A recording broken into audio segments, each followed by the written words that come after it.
لله نحمده ونستعينه ونستغفره ونعوذ بالله من شرور أنفسنا ومن سيئات أعمالنا من يهده الله فلا مضل له ومن يضلل فلا هادي له وأشهد أن لا إله إلا الله وحده لا شريك له وأشهد أن محمدا عبده ورسوله أعوذ بالله من الشيطان الرجيم يا أيها الذين آمنوا اتقوا الله حق تقاته ولا تموتن إلا وأنتم مسلمون يا أيها الناس اتقوا ربكم الذي خلقكم من نفس واحدة وخلق منها زوجها وبث منهما رجالا كثيرا ونساء واتقوا الله الذي تساءلون به والأرحام إن الله كان عليكم رقيبا يا أيها الذين آمنوا اتقوا الله وقولوا قولا سديدا يصلح لكم أعمالكم ويغفر لكم ذنوبكم ومن يطع الله ورسوله فقد فاز فوزا عظيما أما بعد فإن خير الحديث كتاب الله وخير الهدي هدي محمد صلى الله عليه وسلم وشر الأمور محدثاتها وكل محدثة بدعة وكل بدعة ضلالة وكل ضلالة في النار فقد قال الله تبارك وتعالى في كلامه المجيد أعوذ بالله من الشيطان الرجيم فأما من طغى وآثر الحياة الدنيا فإن الجحيم هي المأوى وأما من خاف مقام ربه ونهى النفس عن الهوى فإن الجنة هي المأوى اشرح لي صدري ويسر لي أمري واحلل عقدة من لساني يفقهوا قولي رب زدني علما تمام قسم کی حمد و ثنا کبریائی بڑائی برتری اس بات رب العزت کے لیے لائق و سوا ہے جو خالق کائنات و مالک ارض السما ہے، جس کے ہاتھ میں پوری کائنات کا نظام ہے، وہ وحدہ لا شریک لہ ہے، مالک الملوک ہے، وہ تنہا ہے، وہ بے نیاز ہے، پوری کائنات اس کی محتاج ہے، وہ کسی کا محتاج ہے،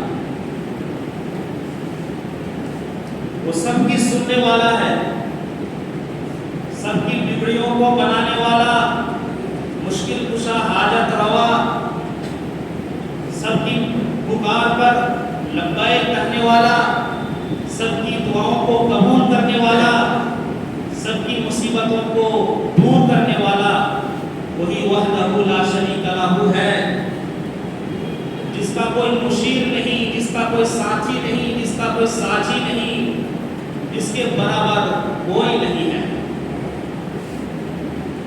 اس بات رب العزت نے ہمارے اوپر بہت ہی بڑا احسان و کرم کیا ہے کہ اس نے ہمیں مسلمان بنایا، مسلمان کے گھر میں پیدا فرمایا اور ایمان کی دولت سے نوازا، اور اتنا ہی نہیں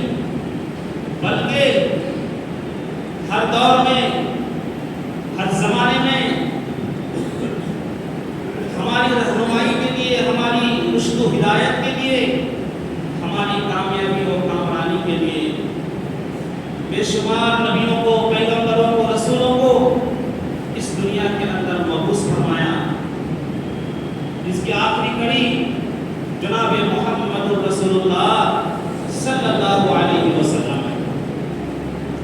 میرے محترم بزرگوں، دوستوں، عزیز ساتھیوں، آج جمعے کا دن ہے، بابرکت والا دن، عظیم الشان دن، خیر و برکت والا دن۔ اس دن میں نماز سے پہلے آپ کو معلوم ہے کہ مختصر خطبہ ہوتا ہے۔ اس خطبے کے ذریعے سے معاشرے کے اندر جو بیماریاں ہیں، ہمارے اندر جو کمی کوتاہیاں ہیں، ہمارے اندر جو سستی کاہلیاں ہیں، ان چیزوں پر روشنی ڈالی جاتی ہے، لوگوں کو یاد دہانی کرائی جاتی ہے کہ اللہ تبارک و تعالیٰ نے ہم کو کس لیے پیدا کرنا ہے، اصل مقصد کیا ہے۔ آج لوگ اصل مقصد سے دور ہو گئے۔ جو عارضی مقصد ہے،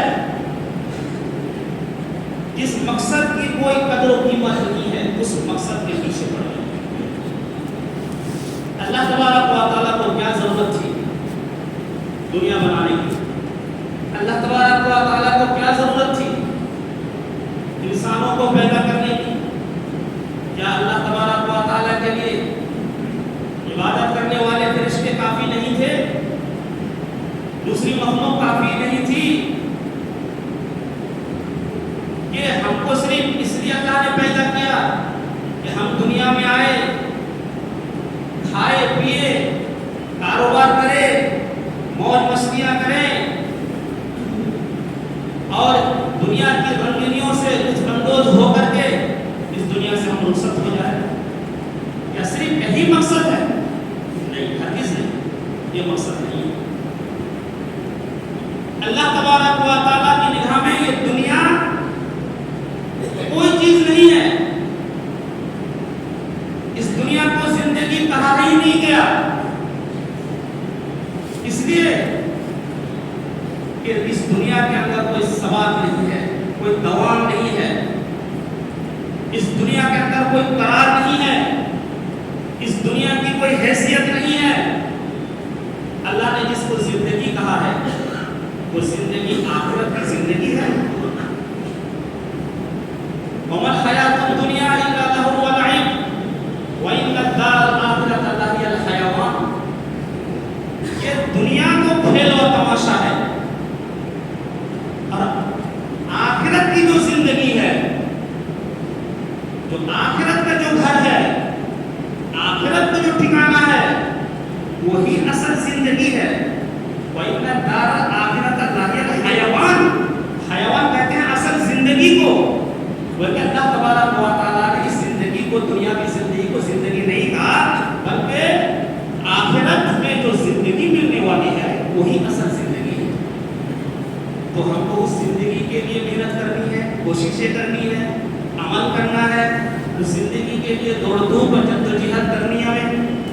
لیکن اس کے لیے تو کوششیں کم ہو رہی ہیں، اب دنیاوی زندگی کے لیے زیادہ سے زیادہ مارا ماریاں، کوششیں اور دوڑ دھوپ، اور اپنے جی کو، اپنے دلوں کو، اپنے دماغ کو، اپنے اعضاء اور جوارح کو ہم زیادہ سے زیادہ کھپا رہے ہیں۔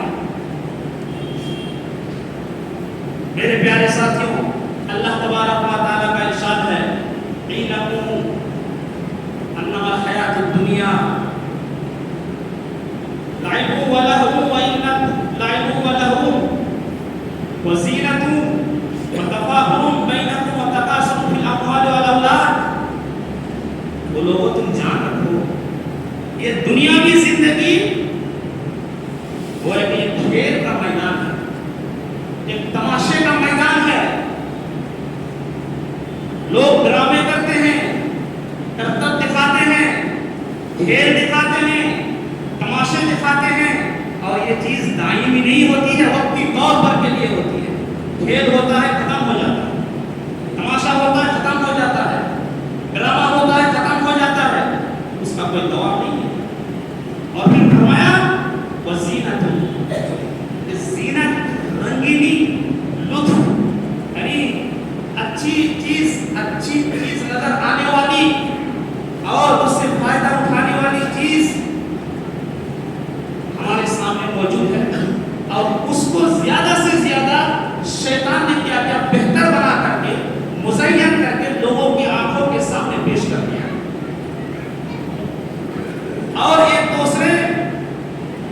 کے اوپر فخر کرنے کا یہ مقام ہے. ہر چیز میں فخر ہے، ہر چیز میں سبقت ہے، ہر چیز میں آگے بڑھنے کی کوششیں ہیں، چاہے مال میں ہو یا اولاد میں ہو. ہر چیز کے اعتبار سے انسان کیا کرتا ہے؟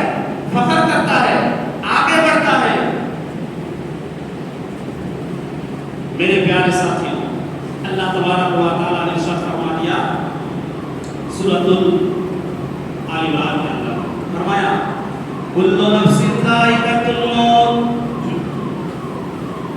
وانما توفون اجورکم یوم القیامہ فمن زحزح عن النار وادخل الجنۃ فقد فاز وما الحیاۃ الدنیا الا متاع الغرور. یہ لوگوں تمہیں معلوم ہے جتنے بھی لوگ اس دھرتی پر آئے ہوئے ہیں سب کو ایک نہ ایک دن جانا ہے. آپ بھی جانتے ہیں، ہم بھی جانتے ہیں کہ موت آنی ہے.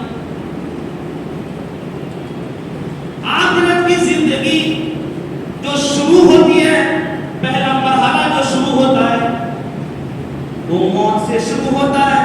موت کے وقت انسان جان لیتا ہے کہ ہمارا ٹھکانہ کہاں ہے. کل نفس ذائقۃ الموت وانما توفون اجورکم یوم القیامہ. تم نے دنیا کے اندر کیا کمایا، تم نے دنیا کے اندر کیا کھایا کیا پیا، تم نے دنیا کے اندر کیا عمل کیا، تم نے دنیا کے اندر کیا کیا عبادتیں کی، یہ ساری چیزوں کا نچوڑ، ساری چیزوں کا نتیجہ قبر میں جانے کے بعد ہی تم کو پتہ چل جائے گا. وَإِنَّمَا تُوَفَّوْنَ أُجُورَكُمْ يَوْمَ الْقِيَامَةِ. کل قیامت کے دن پورا کا پورا حساب و کتاب ہو جائے گا. جس نے نیکی کی ہوگی نیکی کا بدلہ دے دیا جائے گا، جس نے برائی کی ہوگی برائی کا بدلہ دے دیا جائے گا. فَمَنْ زُحْزِحَ عَنِ النَّارِ وَأُدْخِلَ الْجَنَّةَ فَقَدْ فَازَ. اے لوگوں، تم کامیابی کی زندگی جو ہے اس کے لیے تم محنت کرو، اس کے لیے تم فکر کرو. کامیابی کی زندگی یہ ہے جسے جہنم سے بچا لیا گیا اور جنت میں داخل کر دیا گیا، وہی اصل کامیابی ہے. وہ کامیاب ہو گیا. اصل کامیابی کی طرف تم دوڑو. وَمَا الْحَيَاةُ الدُّنْيَا إِلَّا مَتَاعُ الْغُرُورِ. یہ دنیاوی زندگی تو محض دھوکے کی زندگی ہے. اس دنیا کی حقارت آپ کی نگاہوں میں ہونی چاہیے. فکر آخرت آپ کی نگاہ میں ہونی چاہیے، آپ کے دل و دماغ میں فکر آخرت ہونی چاہیے. اللہ تبارک و تعالیٰ نے انسان کو بے گھر پیدا نہیں کیا ہے، انسان کو ایک مقصد کے لیے پیدا کیا ہے. ہمیں تو آخرت کے لیے پیدا کیا گیا، اور دنیا کو اللہ تبارک و تعالیٰ نے جو پیدا کیا ہے ہماری ضرورت کے لیے پیدا کیا ہے. یہ ہماری ضرورت ہے. اللہ تبارک و تعالیٰ کی طرف سے جو دنیا ملی ہے اور دنیا کے اندر جو مختصر زندگی ملی ہے، یہ زندگی بہت ہی زیادہ انمول ہے، یہ زندگی بہت ہی زیادہ قیمتی ہے. اسی زندگی کے ذریعے سے جنت بھی ہم کما سکتے ہیں، اسی زندگی کے ذریعے سے آپ جہنم بھی کما سکتے ہیں. دونوں طریقے سے آپ فیصلہ کر سکتے ہیں کہ اس زندگی کے ذریعے سے آپ کو کہاں جانا ہے اور آپ کا ٹھکانہ کہاں ہے.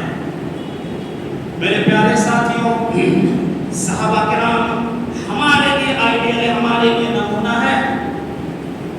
ان کی نگاہوں میں دنیا کی کوئی حیثیت نہیں تھی، دنیا کی کوئی قدر و قیمت نہیں تھی. ان کی نگاہ میں دنیا تو ایک مسافر خانہ ہے، اور موت سے لے کر کے قبر تک اور قبر سے لے کر کے یوم آخرت تک وہ جو تمام ادوار ہیں، ان تمام ادوار کے تعلق سے وہ بہت ہی زیادہ ڈرا کرتے تھے، خوف کھایا کرتے تھے. حضرت عمر بن عاص رضی اللہ تعالیٰ عنہ فاتح مصر ہے، مصر کو فتح کرنے والے ہیں. انہوں نے زندگی گزاری، گورنر رہے، حاکم رہے، سب کچھ رہے، متقی رہے، پرہیزگار رہے، صحابی رسول رہے، سب کچھ رہے.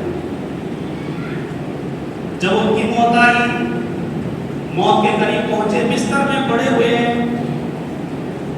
اپنے بچوں کو بلایا اور بلانے کے بعد یہ وصیت کر رہے ہیں، میرا وقت قریب ہے، جب میں مر جاؤں، میرا انتقال ہو جائے تو میری نماز جنازہ پڑھ لینا، نماز جنازہ پڑھ دینے کے بعد قبرستان لے جانا، مجھے مٹی دے دینا، مٹی دینے کے بعد سے تم جب فارغ ہو جاؤ تو تم گھر نہ آنا، میری قبر پر کھڑے ہو جانا اور اتنی دیر دعا کرنا، اتنی دیر مغفرت کرنا، اتنی دیر میرے لیے دعا کرنا جتنی دیر میں ایک اونٹ ذبح کرنے کے بعد اس کو تقسیم کیا جاتا ہے، تاکہ میں جان لوں کہ تمہاری دعاؤں کی برکت سے منکر نکیر کے سوالوں کا جواب میں نے صحیح طریقے سے دے دیا یا نہیں۔ تم دعائیں کرو گے، ثابت کرنے کی دعائیں کرو گے، میرے لیے آسان ہو جائے گا، کیونکہ قبر کی منزل بہت ہی زیادہ بھیانک منزل ہے۔ اچھے لوگ گھبرا جائیں گے، ڈر جائیں گے، زبان میں تالا لگ جائے گا، زبان نہیں چلے گی۔ تم دعا کرو گے اور اتنی دیر مغفرت کرو گے، اتنی دیر میرے لیے دعا کرو گے کہ اس دعا کی وجہ سے ہو سکتا ہے کہ منکر نکیر کے سوال کا جواب میں دے دوں۔ عمر بن عاص رضی اللہ تعالیٰ عنہ اپنے لڑکوں کو، اپنے بچوں کو نصیحت کر رہے ہیں، کیوں؟ ان کے دل میں ڈر تھا، خوف تھا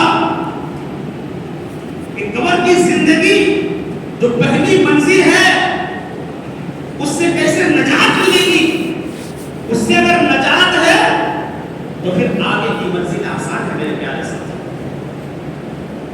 آج ہم بہت ہی زیادہ گناہ کرتے ہیں، معصیت کے ہم مرتکب ہیں، چاہے گناہ چھوٹا ہو یا بڑا ہو، کبیرہ ہو یا صغیرہ ہو، ہماری پوری زندگی گناہوں میں لت پت ہے، ڈوبی ہوئی ہے، لیکن پھر بھی دلوں کے اندر ذرہ برابر احساس نہیں ہے کہ منکر نکیر کے سوالوں کا جواب بھی دینا ہے، اللہ تبارک و تعالیٰ کے سامنے کھڑے ہو کر کے حساب و کتاب دینا ہے۔ میرے پیارے ساتھیوں، اور ہم نے تو اپنی آنکھوں سے دیکھا نہیں جہنم کے عذاب کو، جہنم کی آگ کو، جہنم کی ہولناکیوں کو ہم نے اپنی آنکھوں سے دیکھا نہیں، اس لیے تو ہم مست ہیں۔ مرنے کے بعد جو کچھ بھی ہوگا دیکھا جائے گا، دنیا میں ہم لطف اندوز ہو جائے، فائدہ اٹھا لیں، دنیا کے اندر ہم مستیاں کر لیں، دنیا کے اندر ہم گناہ کر لیں، دنیا کے اندر ہم مال و دولت کما لیں، یہی ہمارا مقصد ہے۔ لیکن صحابہ کی زندگی کا اگر آپ دیکھو گے تو ان کی زندگی دیکھیے کہ کس طریقے سے ان کی زندگی گزری اور کس طریقے سے ایک ایک گناہ، چھوٹے سے چھوٹا گناہ، چھوٹی سے چھوٹی معصیت پر اس قدر وہ نادم ہوتے تھے، اس قدر وہ شرمندہ ہوتے تھے کہ جناب محمد رسول اللہ صلی اللہ علیہ وسلم کے سامنے آ کر کے وہ گڑگڑایا کرتے تھے جی جائے کو وہ صحابی رسول تھے۔ بخاری کی روایت ہے، اللہ تعالیٰ سے مالک رضی اللہ تعالیٰ عنہ بیان کرتے ہیں کہ مسجد کے اندر ہم لوگ بیٹھے ہوئے تھے، اللہ کے نبی صلی اللہ علیہ وسلم تشریف فرما تھے، ہم بھی تھے، صحابہ موجود تھے، اتنے ہی میں ایک آدمی آتا ہے اور جناب محمد رسول اللہ صلی اللہ علیہ وسلم سے آ کر کے کہتا ہے کہ اللہ کے نبی صلی اللہ علیہ وسلم مجھ سے گناہ ہو گیا، یہ اللہ کے نبی مجھ سے گناہ ہو چکا ہے، میرے اوپر حد جاری کر دیجئے، یعنی اس دنیا میں مجھے سزا دے دیجئے، میرے سے گناہ ہو گیا، یہ اللہ کے نبی میرے اوپر حد جاری کر دیجئے، مجھے سزا دے دیجئے اس دنیا کے اندر۔ گناہ کی نوعیت کو، گناہ کی کیفیت نہیں بتائی، اتنا ہی بتایا کہ مجھ سے گناہ ہو گیا، اللہ کے نبی آپ سزا دے دیجئے۔ کہنے لگا اس گناہ کی وجہ سے کل قیامت کے دن سزا بھگتنے کی میرے اندر طاقت نہیں ہے، میں سزا جھیل نہیں سکتا، یہ اللہ کے نبی اسی دنیا کے اندر میں سزا دینا چاہتا ہوں، اسی دنیا کے اندر حد کو برداشت کرنا چاہتا ہوں، سزا کو برداشت کرنا چاہتا ہوں کہ کل قیامت کے دن جو جہنم کا عذاب ہوگا اس کو جھیلنے اور اس کو برداشت کرنے کی مجھ میں طاقت نہیں ہے، میرے اوپر حد جاری کر دیجیے۔ کئی بار لوٹایا اس جملے کو، کئی بار کہا، اللہ کے نبی صلی اللہ علیہ وسلم خاموش ہے، کچھ نہیں کہا، اتنے میں اذان ہوتی ہے، اللہ اکبر اللہ اکبر، صلی اللہ علیہ وسلم اٹھ گئے, وضو بنایا, وضو بنانے کے بعد نماز شروع کر دی. جناب محمد رسول اللہ صلی اللہ علیہ وسلم نے نماز پڑھائی. نماز پڑھانے کے بعد سلام پھیرا, السلام علیکم ورحمۃ اللہ, السلام علیکم ورحمۃ اللہ. جیسے کہ اللہ کے نبی نے سلام پھیرا, وہ صحابی رسول, وہ آدمی جو اللہ کے نبی صلی اللہ علیہ وسلم کے پاس آیا تھا, فوراً جناب محمد رسول اللہ صلی اللہ علیہ وسلم کے پاس پہنچ جاتا ہے, سلام پھیرتے ہی فوراً پہنچ جاتا ہے اور کہتا ہے کہ اللہ کے نبی میرے اوپر حد جاری کر دیجیے, مجھے سزا دے دیجیے, سزا دینے میں آپ تاخیر نہ کریں, دیر نہ کریں, جلدی سزا دے دیں. اللہ کے نبی صلی اللہ علیہ وسلم نے فرمایا کیا تو نے میرے ساتھ نماز نہیں پڑھی؟ انہوں نے کہا کہ ہاں میں نے آپ کے پیچھے نماز پڑھی ہے. اللہ کے نبی صلی اللہ علیہ وسلم نے فرمایا اگر میرے پیچھے تو نے نماز پڑھی ہے تو جاؤ, اس نماز کی وجہ سے اللہ تبارک و تعالیٰ نے تیرا گناہ معاف کر دیا ہے, تمہیں بخش دیا ہے, اب حد لگانے کی ضرورت نہیں ہے, اب سزا دینے کی ضرورت نہیں ہے, جاؤ اللہ تبارک و تعالیٰ نے تمہارا گناہ معاف کر دیا. جبرائیل علیہ السلام نے آ کر کے جناب محمد رسول اللہ صلی اللہ علیہ وسلم سے بتایا کہ اللہ کے نبی صلی اللہ علیہ وسلم یہ آدمی جو اصرار کر رہا ہے اس کا گناہ اتنا بڑا نہیں ہے, نہ اس نے چوری کی, نہ ڈکیتی کی, نہ زنا کیا, نہ شراب پی اور نہ کسی کا مال ہڑپا ہے, اس آدمی نے کچھ بھی نہیں کیا ہے. جناب محمد رسول اللہ صلی اللہ علیہ وسلم کو بتلا دیا گیا اس نے تو صرف معمولی سا گناہ کیا تھا, اس گناہ کا ذکر حدیث کے اندر موجود نہیں ہے. اتنا ہی کہا گیا ہے کہ کسی نے صرف صغیرہ گناہ کیا, چھوٹا سا گناہ کیا, اس گناہ کی وجہ سے اس کا دل کانپ گیا, اس گناہ کی وجہ سے وہ حیران ہو گیا, وہ بے چین ہو گیا, بے قرار ہو گیا, اسی لیے آپ کے پاس آیا تھا کہ اس گناہ کی سزا اس دنیا کے اندر دے دے. لہذا اللہ تبارک و تعالیٰ نے نماز کی وجہ سے اس کا گناہ معاف فرما دیا ہے. اس شارح حدیث لکھتے ہیں کہ اس کا گناہ بہت ہی معمولی تھا, اس معمولی گناہ کی وجہ سے جناب محمد رسول اللہ صلی اللہ علیہ وسلم آ کر کے گڑ گڑا رہے ہیں اسی دنیا کے اندر مجھے سزا دی. اور ہماری زندگی بڑا گناہ, چھوٹا گناہ, مہلک گناہ, بدعات, خرافات, دوسرے کے اموال پر قبضہ, ریاکاری, شراب نوشی, جوا, اڈا بازی, چغل, غیبت خوری, بڑے بڑے گناہ کبیرہ گناہ کا مرتکب رہے ہیں. پھر بھی ہمارا دل درس نہیں رہا ہے, پتہ نہیں چلا کہ ہمارے دماغ کے اندر فکر آخرت نہیں ہے, ہمارے دماغ کے اندر قیامت کی ہولناک کی نہیں ہے, ہمارے دماغ کے اندر جہنم کی آگ کی سزا جو ہولناک ہے وہ نہیں ہے. ہم دنیا میں مست ہیں, فکر آخرت بالکل بھی نہیں. میرے پیارے ساتھی, جناب محمد رسول اللہ صلی اللہ علیہ وسلم نے فرمایا اے لوگوں اگر تم نے گناہ کیا ہے, تم نے کسی کا دل دکھایا ہے, تم نے کسی کو تکلیف پہنچائی ہے, اگر چھوٹا گناہ ہو یا بڑا گناہ ہو, اس دنیا میں رہتے ہوئے کسی زندگی کے اندر معافی تلافی کر لو, اس کا تصفیہ کر لو, اس معاملے کو سلجھا لو. کل قیامت کے دن اگر اللہ نے پکڑ لیا تو تم پار نہیں ہو پاؤ گے, تم جواب نہیں دے پاؤ گے, کیونکہ تمہارے سامنے جہنم کی آگ نہیں ہے. میں نے آگ کو دیکھا ہے, جہنم کی ہولناکیوں کو دیکھا ہے, جہنم کی سزا اور جہنمیوں کی سزا کو میں نے دیکھا ہے, میں دیکھ کر کے آیا ہوں. اسی لیے لوگوں چاہے گناہ چھوٹا ہو یا بڑا ہو, اسی دنیا میں معافی تلافی کرا لو. یہ اللہ کے نبی صلی اللہ علیہ وسلم کی وصیت تھی, نصیحت تھی. اسی لیے تو اللہ کہ نبی صلی اللہ علیہ وسلم اس طریقے سے صحابہ سے معافی مانگ رہے ہیں, اس سے معافی مانگ رہے ہیں, صحابہ سے معافی مانگ رہے ہیں. اللہ کے نبی صلی اللہ علیہ وسلم کا آخری وقت ہے, جناب محمد رسول اللہ صلی اللہ علیہ وسلم بیمار ہے, بخار کی شدت ہے. حضرت بلال کو بلایا, کہا کہ یہ بلال لوگوں کو مسجد میں جمع کر لو, یہ بلال صحابہ کو مسجد کے اندر بلا لو, میں کچھ باتیں کرنا چاہتا ہوں. حضرت بلال رضی اللہ تعالیٰ عنہ نے آواز دی, سارے لوگوں کو بلایا, سارے کے سارے لوگ مسجد کے اندر جمع ہو گئے. جناب محمد رسول اللہ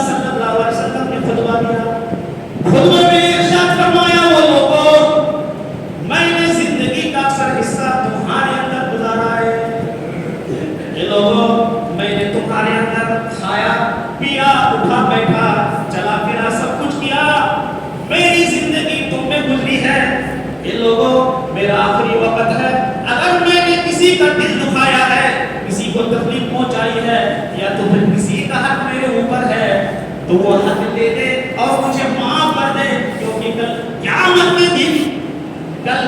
کے دن اس کا بدلہ میں نہیں دے پاؤں گا، کل قیامت کے دن اس کی سزا میں بھگت نہیں پاؤں گا، اسی دنیا کے اندر تم مطالبہ کرو۔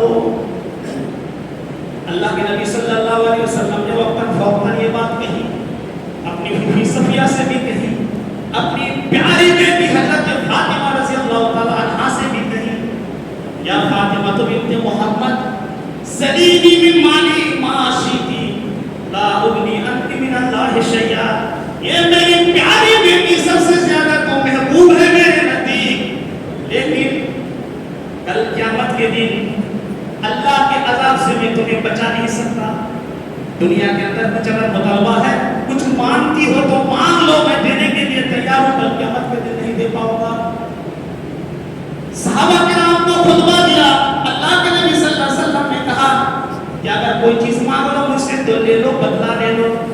صحابہ حیران ہیں، صحابہ کرام کی آنکھوں میں آنسو ہے کہ جناب محمد رسول اللہ صلی اللہ علیہ وسلم اس دنیا میں اب نہیں رہیں گے، معافی طلب بھی کر رہے ہیں، سارے صحابہ بیٹھے ہوئے ہیں، اللہ کے نبی صلی اللہ علیہ وسلم اس کو تکلیف پہنچائیں۔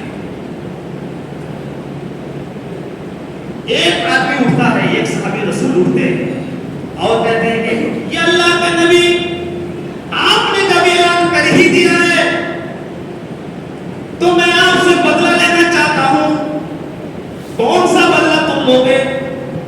انہوں نے کہا جنگ احد میں جب آپ سب بندی کر رہے تھے، اس وقت آپ کے کوڑے سے ٹھوکر لگی، آپ کی چھڑی سے ٹھوکر لگی تھی، میرے جسم میں مجھے درد ہوا تھا، میں اس کا بدلہ لینا چاہتا ہوں۔ سارے صحابہ کی نگاہیں اس آدمی پر اٹھی کہ آدمی کیا کہہ رہا ہے، جناب محمد رسول اللہ صلی اللہ علیہ وسلم سے بدلہ لینا چاہتا ہے۔ اللہ کے نبی صلی اللہ علیہ وسلم نے فرمایا یہ صحابہ حیران ہونے کی کوئی بات نہیں ہے، یہ صحیح کہہ رہا ہے، اگر اس کے دل کے اندر کوئی تکلیف ہے تو وہ لے سکتا ہے، چھوڑ دو۔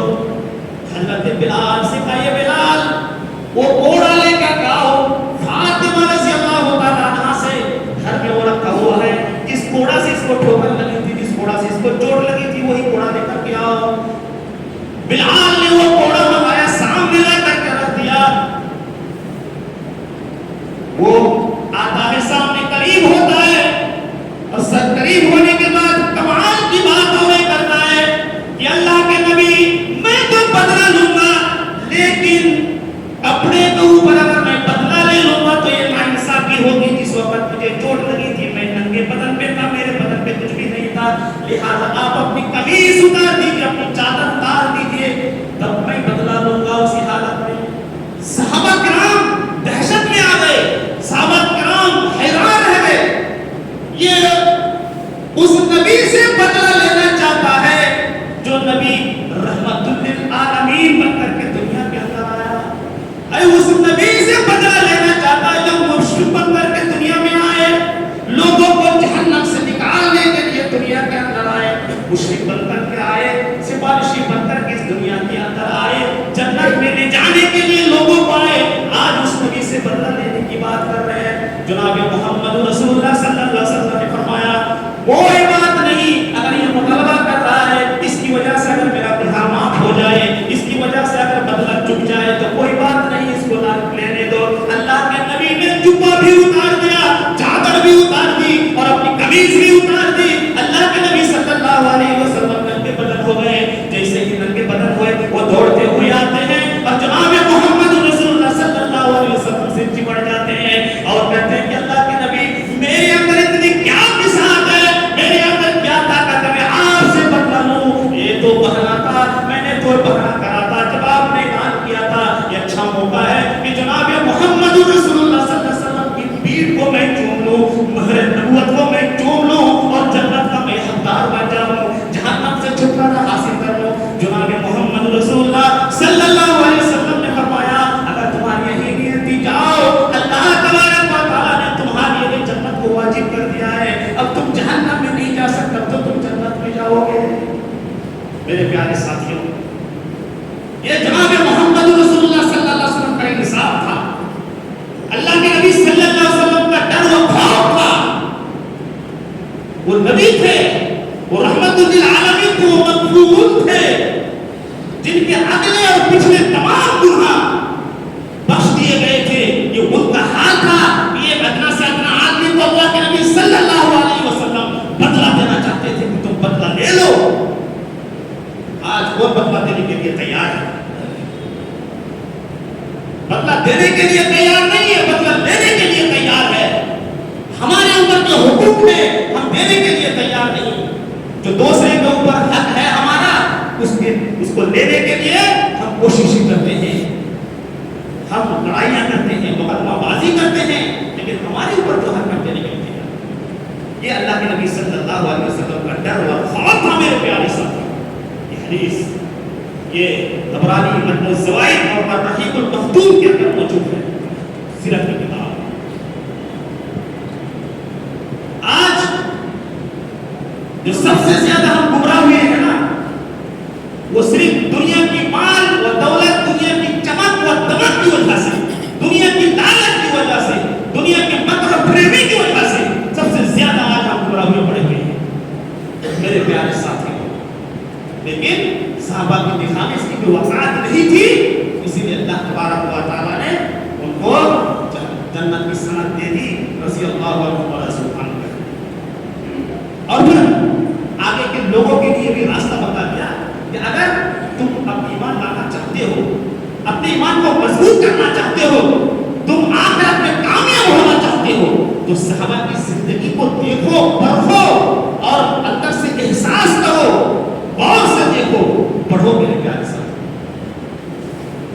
ایک روایت نسائی کے اندر موجود ہے. راوی حدیث شداد بن حارث رضی اللہ تعالیٰ وہ کہتے ہیں کہ ایک مرتبہ جناب محمد رسول اللہ صلی اللہ علیہ وسلم کے پاس ہم لوگ موجود تھے.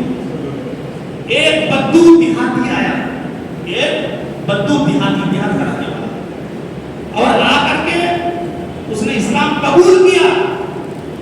قبول کرنے کے بعد اللہ کے نبی صلی اللہ علیہ وسلم سے کہتے ہیں کہ آپ کے ساتھ میں ہجرت کرنا چاہتا ہوں، آپ کے ساتھ میں جہاد کرنا چاہتا ہوں، یہ میرا مقصد ہے. تو اللہ کے نبی صلی اللہ علیہ وسلم نے فرمایا کہ کوئی بات نہیں ہے، فی الحال تم جانور چراؤ. مویشی جو صحابہ جہاد کرنے والے صحابہ، ان کے مویشی ہیں، ان کے جانور ہیں، چوپائے ہیں، ان کو تم چراؤ. تو وہ چرانے لگے. اتنے میں جہاد کا اعلان ہوتا ہے. صحابہ کرام جہاد کے لیے نکلے، اللہ کے نبی بھی غزوہ میں نکلے. وہ مویشی چرا رہے ہیں، وہ گئے نہیں. جہاد ہوا. جہاد ہونے کے بعد اللہ کے نبی صلی اللہ علیہ وسلم جیت گئے. صحابہ کرام جیت گئے. جنگ جیتنے کے بعد مال غنیمت ملا بہت ہی زیادہ. اللہ کے نبی صلی اللہ علیہ وسلم نے فرمایا دیکھو حصہ لگاؤ اور برابر سرابر حصہ لگاؤ، لیکن وہ جو تمہارے مویشی چلا رہے ہیں، جانور چلا رہے ہیں، اس کو مت چھوڑنا، اس کا بھی حصہ دو، اس کا بھی حصہ لگاؤ. اس کا بھی حصہ لگا دیا گیا. صحابہ کرام لوٹے اور جناب محمد رسول اللہ صلی اللہ علیہ وسلم بھی لوٹے. وہ مال لے کر کے جن کے سپرد کیا گیا تھا وہ مال، 2-3 صحابی تھے، وہ مال لے کر کے وہ صحابی رسول ان کو بدو کے پاس جاتے ہیں اور جا کر کے کہتے ہیں کہ یہ لو تمہارا مال. وہ بدو کیا کہتے ہیں یہ کیا چیز ہے؟ انہوں نے کہا کہ ہم جہاد میں گئے ہوئے تھے، ہم کو مال ملا، مال غنیمت ہے، تمہارا حصہ ہے. اچھا، وہ بدو صحابی رسول مال کو اٹھاتا ہے، جناب محمد رسول اللہ صلی اللہ علیہ وسلم کے پاس آتا ہے اور آ کر کہتا ہے کہ اللہ کے نبی یہ کیا چیز ہے؟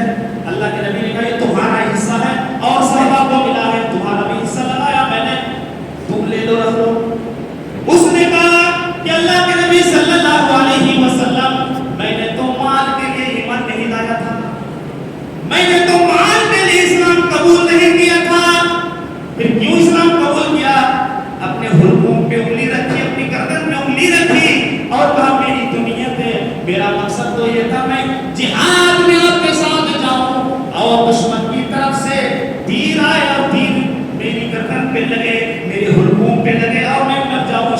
ہو جاؤں، یہی تو میری تمنا تھی، میں مال کے لیے اسلام قبول نہیں کیا تھا۔ اللہ کے نبی صلی اللہ علیہ وسلم نے فرمایا اگر تم نے سچ کہا ہے تو اللہ تبارک و تعالیٰ تمہاری بات کو پوری کرے گا، تمہارے وعدے کو پوری کرے گا، تمہارا اللہ تبارک و تعالیٰ لحاظ رکھے گا۔ اس نے مال نہیں لیا، اتنے میں اور جہاد کا اعلان ہوتا ہے۔ جناب محمد رسول اللہ صلی اللہ علیہ وسلم نے فرمایا اب تم مویشی نہیں چلاؤ گے، چلو میرے ساتھ جہاد کے لیے وہ بھی نکلے۔ جہاد کا میدان میں پہنچے، جنگ ہوئی، کافروں سے جنگ ہوئی، بڑی بہادری کے ساتھ جہاد کیا۔ جہاد کرنے کے بعد جب ختم ہوئی، نبی کریم صلی اللہ علیہ وسلم اور صحابہ جیت گئے۔ جنگ کے اختتام پر جناب محمد رسول اللہ صلی اللہ علیہ وسلم نے فرمایا صحابہ کی جو لاشیں ہیں ان لاشوں کو جمع کرو، اکٹھی کرو تاکہ میں دفنا دوں۔ لاشوں کو جمع کیا گیا، اتنے ہی میں ایک اور لاش سامنے آتی ہے۔ جناب محمد رسول اللہ صلی اللہ علیہ وسلم نے فرمایا یہ کون ہے؟ کیا وہی بدو ہے اور وہی صحابی رسول ہے جس نے تمنا کی تھی؟ صحابہ نے کہا کہ ہاں وہی ہے۔ جناب محمد رسول اللہ صلی اللہ علیہ وسلم نیچے بیٹھے اور دیکھا کہ اس نے جو کہا تھا کہ دشمن کا تیر آئے اور میری گردن پہ لگے، میرے حلقوم پہ لگے اور مر جاؤں، دیکھا تو وہیں پر اس کا تیر لگا ہوا ہے، اسی جگہ پر تیر لگا ہوا ہے اور شہید ہو چکے۔ اللہ کے نبی صلی اللہ علیہ وسلم نے فرمایا یہ لوگوں اس نے اللہ سے وعدہ کیا تھا، اللہ تبارک و تعالیٰ نے اس کے وعدہ کو پورا کر دیا ہے، اللہ تبارک و تعالیٰ نے اس کی دعا کو قبول کر لیا ہے۔ جناب محمد رسول اللہ صلی اللہ علیہ وسلم کی آنکھوں میں آنسو آ گئے۔ اللہ کے نبی صلی اللہ علیہ وسلم نے جبہ اتارا، اپنی چادر اتاری اور چادر اتارنے کے بعد اس لاش کو اسی چادر میں لپیٹ دیا، اسی جبے کے اندر لپیٹ دیا، اور لپٹنے کے بعد جناب محمد رسول اللہ صلی اللہ علیہ وسلم نے نماز جنازہ پڑھائی، اور جنازہ پڑھانے کے بعد قبر میں خود اترے اور اس لاش کو رکھا اور وہی کھڑے ہو کر کے آسمان کی طرف نگاہیں اٹھا کر کے دعا کری یا اللہم ان ھذا عبدک خرج مہاجرا فی سبیلک، یا اللہ تبارک و تعالی یہ تیرا بندہ ہے جو اللہ کی راہ میں نکلے، تیرے راہ میں نکلے اور شہید ہو گئے، وانا شاہد علیہ، یہ اللہ تبارک و تعالی اس کی شہادت پر میں گواہ ہوں، کل قیامت کے دن میرا حساب کتاب اس کو جنت کے اندر داخل کر دینا۔ اس نے دعا کی تھی، اللہ تو نے دعا قبول کر لی، اب اس کا کوئی حساب کتاب نہ لینا۔ اللہ کے نبی صلی اللہ علیہ وسلم گواہی دے رہے ہیں اور کہہ رہے ہیں کہ بہترین آدمی تھے، یہ ایمان لایا اور ایمان لانے کے ساتھ ساتھ اس نے مال کو ٹھکرا دیا، دولت ٹھکرا دی اور کہا اس لیے میں ایمان نہیں لایا، میں تو جنت کے لیے ایمان لایا تھا، میں تو شہادت کے لیے ایمان لایا تھا، لیکن اللہ تبارک و تعالیٰ نے اس کی شہادت کو قبول فرما لیا، اس کے وعدے کو قبول فرما لیا، اور اس نیت سے، جس مقصد سے اس نے جہاد کیا تھا، جس مقصد سے ایمان لایا تھا، اس مقصد کو اللہ تبارک و تعالیٰ نے قبول فرما لیا۔ میرے پیارے ساتھیوں، یہ صحابہ کرام کے کردار، یہ صحابہ کرام کا رویہ، یہ صحابہ کرام کے اعمال تھے، صحابہ کرام کے اندر جو فکر آخرت تھی اس کی عکاسی کر رہا ہے یہ واقعہ۔ میرے پیارے ساتھیوں، وہ کہنے کا مطلب یہ ہے اس دنیا کی حقارت اور فکر آخرت ہر ایک کے اندر آنی چاہیے، تبھی جا کر اس کی زندگی صحیح طریقے پہ گزری اور اللہ تبارک و تعالیٰ کے یہاں قیامت کے دن ہم کامیاب ہوں گے، اس کے علاوہ نہیں۔ تو کہنے کا مطلب یہ ہے کہ اللہ تبارک و تعالیٰ جس مقصد کے خاطر انسان کو پیدا کیا ہے اس مقصد کے اوپر رہنا چاہیے، عبادت، بندگی اور اللہ تبارک و تعالیٰ کو راضی کرنا اور گناہوں کو چھوڑ دینا اور پاک صاف ہو کر کے اس دنیا سے رخصت ہو جانا، کامیابی کی زندگی کی طرف ہم کو کوشش کرنی چاہیے۔